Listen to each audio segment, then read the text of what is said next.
Right now, I'm heading over to the Qitian Dasheng Guan, which is Qitian Dasheng is one of the names of Sun Wukong, the Monkey King. So this is a temple devoted to the Monkey King. Basically, there is kind of a folk religion, almost like a version of folk Taoism that you can find in parts of southern China a little bit. It's quite popular here in Taiwan. It's also quite big in Malaysia, and I've been to monkey temples before in Malaysia, so I'm gonna go check this temple out because obviously monkey steals peach, right? We've got to, anytime we see any monkey temples, got to go visit them, you know, pay my respects. Well, I think this might be the temple. I haven't been looking on Google Maps because I've been talking to you guys, but it's heading in the general direction. There is a temple here, so I'm going and have a look. It doesn't actually say the name on the front of it, but we'll see. I do always think the temples in Taiwan as well as Malaysia are always very, very cool. This southern Chinese Fujian design is honestly, I think, some of the most ornate that you can see.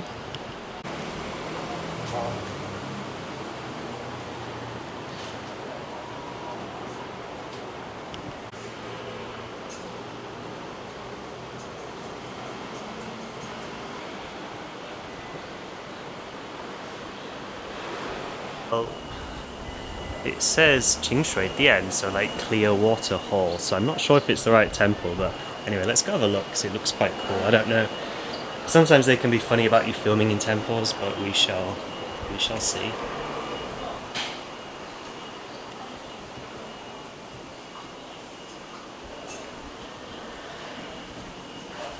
请问在这里面可以拍照吗？可以呀。哦。英文简介如果需要。哦，谢谢谢谢。哦，没关系，我也会说中文，谢谢。好。这个是齐天大圣馆吗？啊？这个是齐天大圣庙吗？不是清水祖师庙。哦，OK。如果你会听中文的 QR code 中文解释。哦 ，OK， 好好 ，OK， 谢谢谢谢。So this is not the temple I was looking for. This is the clear water temple, but it's pretty cool looking.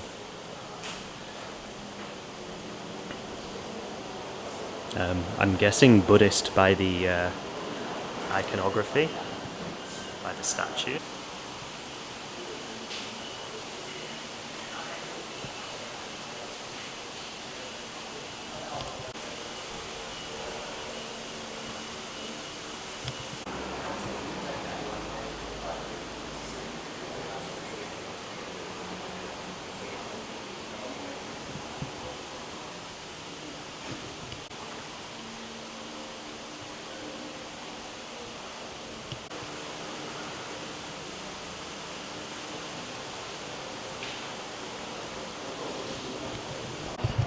So, yeah, that was indeed the wrong temple, but hello, hi, ni hao, ni hao. Ni hao. That was the wrong temple, but it goes to show you just how many there are here in Taiwan. I mean, they're literally on every corner. Some Buddhist, the vast majority are sort of folk Taoist, like local deities and things like that. Yeah, it's very cool because you don't tend to see that as much in China these days. A lot of them, as you know, were demolished or repurposed in the Cultural Revolution. You know, there are ones that remain. There's some really beautiful temples in China that remain. Some have been rebuilt, but definitely not to the concentration that you get here. And they're not as, in China, they're not sort of as active. There's not sort of as much of an active religious culture as there is here. It is definitely one of the things that I've heard is that, you know, especially among sort of middle-aged and older generation, religion is a much bigger part, traditional folk religion is a much bigger part of people's lives here. Like in China, it kind of is in the countryside. A lot of very traditional beliefs and ideas are still very prevalent in the countryside because it's a lot more, you know, it's sort of a lot more away from the development and things, and I guess, you know, the political influence is not as strong. People still maintain quite a traditional ties to the land and to local history, local identity.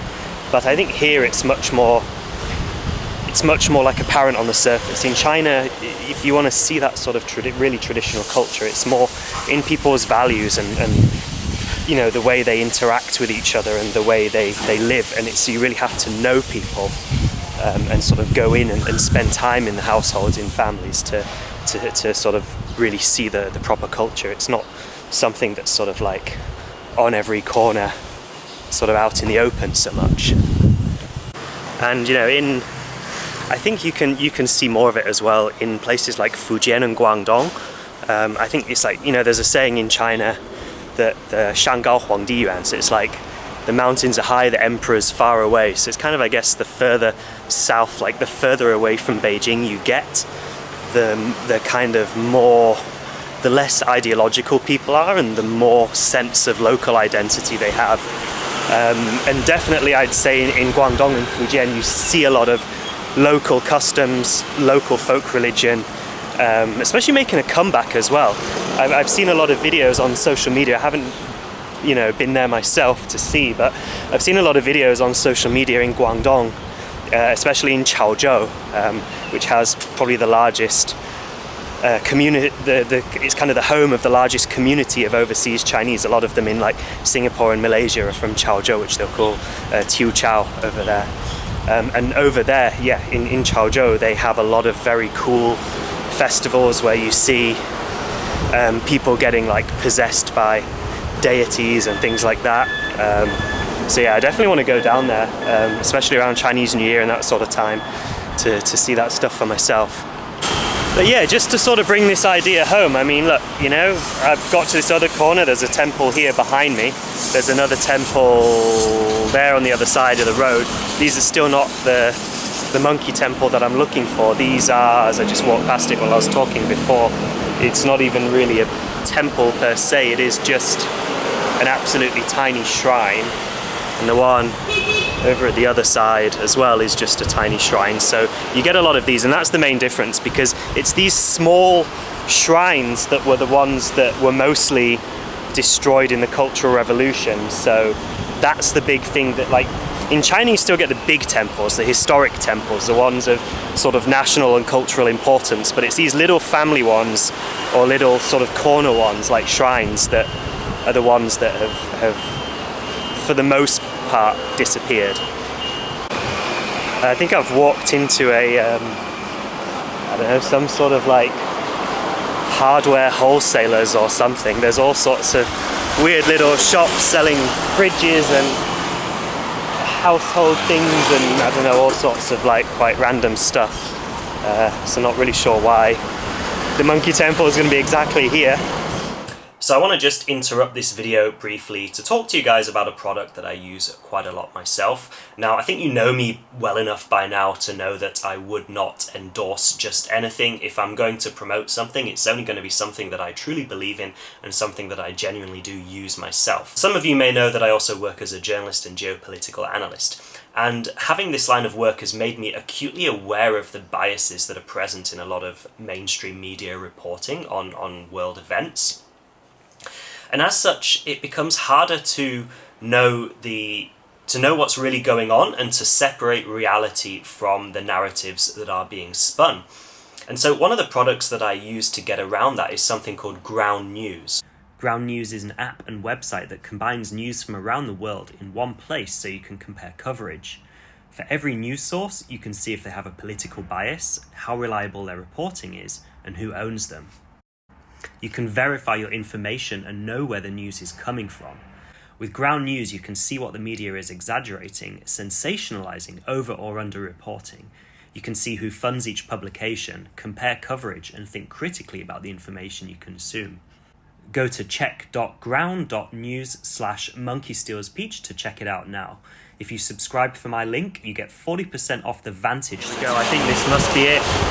Hiding under this overpass on the road, under the freeway. I think this must be the Monkey Temple. And the lighting is really, really bad because the sun is so strong today. But I'll get around the other side and get some good footage for you.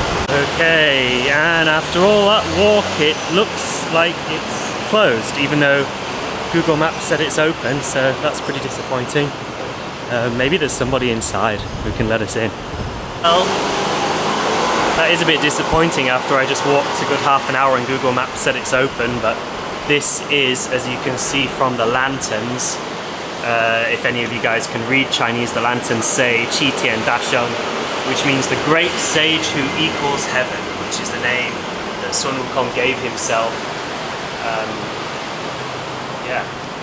And that's kind of the prelude to the whole story of Monkey Steals Peach. You know, after he declared war on heaven, and then he ended up, I can't remember the exact details of the story, which is not very professional of me right now, but essentially he broke into the Jade Emperor's orchard of peaches. Those were the peaches that the gods would eat that would give them immortality. So Sun Wukong, the Monkey King, broke into the peach orchard, stole the peaches of immortality, and that's what got him punished by the Jade Emperor, who is kind of like the Zeus, I guess, of Chinese mythology, like the king of the gods. And then he was imprisoned inside the Five-Finger Mountain, if I remember. You guys are going to have to correct me on this, I'm just rambling at this point. Let's see if we can zoom in and see the shrine to the great sage who equals heaven. The Monkey King, Sun Wukong, the one who perceived emptiness, stole the peaches of immortality from the Jade Emperor, which is where this channel got its name. I don't think we can really see. I think the statue is him, but it's a bit dark. I was going to end this video, but I saw this cool little gate that says Zhenwu Dian, or True Martial Hall. So maybe down here there's another cool little temple, but I have absolutely no idea, so let's go and have a look. It does look like there's a little shrine or something possibly underneath this roof. Oh, yep, and here we go, there is a little small little temple, the Zhenwu Dian, so I'm assuming this will be maybe to Guanggong or some similar deity. Again, I don't really know how they are about filming. Some temples allow it, some don't, but let's look at the insignia, some of the imagery at the entrance. We've got a very martial pose there. Unfortunately, I don't know enough about Chinese folk religion to know who all these figures are, but you've got a very martial looking pose there with a tiger. And then on the other side, another quite martial looking pose with the dragon. They always have a tiger and a dragon on either side at the entrance to these temples. So this is the deity. Again, I don't know who this deity is. 老师，请问这尊神是玉皇大帝还是？不是那个先天上帝。先天上帝。我不是特别了解，就是那么多不同的神。So I feel like we need Jis to come and tell us all the kind of details of the temple, but at least I'm going to share with you guys all these sort of very martial looking poses. You know, you can clearly see the relationship between a lot of the poses in martial arts and, you know, a lot of the folk culture, a lot of the mythology.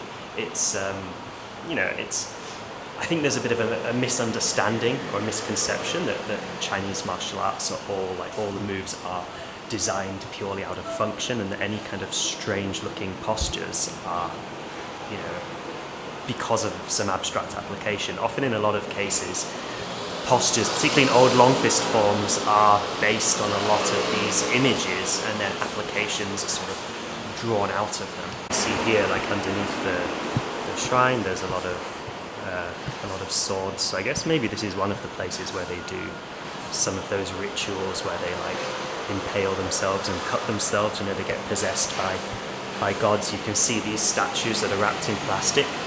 These are the gods that they would carry around in parades that they would do at certain times on the lunar calendar, and the same with these statues that are inside on the sides here, the ones with these very like frightening faces. These would be the ones that they would take out and parade around, and the people that are carrying them in these parades would typically invoke the spirit of the god that they're carrying and sort of be possessed by them. look at how ornate all of the detail is at the top. So just to show you guys really quickly as well, like when we see a lot of these different classical kung fu postures that you'd see in long fist, you know, things like song da, these sorts of postures, you know, where you see these sorts of ones in a lot of long fist forms. These are very typically based on imagery that comes from, you know, this traditional folklore and these sorts of statues and different stories pertaining to various gods. So again, you know, it's a little bit of a misunderstanding that these moves are derived purely 100% out of application. Like, yes, there is applications, you know, for example, this is a throw, this is a throw, you know, there are applications that come from these, but the fact that they're done in such a stylized way in the forms, contrary to what a lot of, you know, try to say that everything in Kung Fu is all about practical application. No, they're designed to look like this.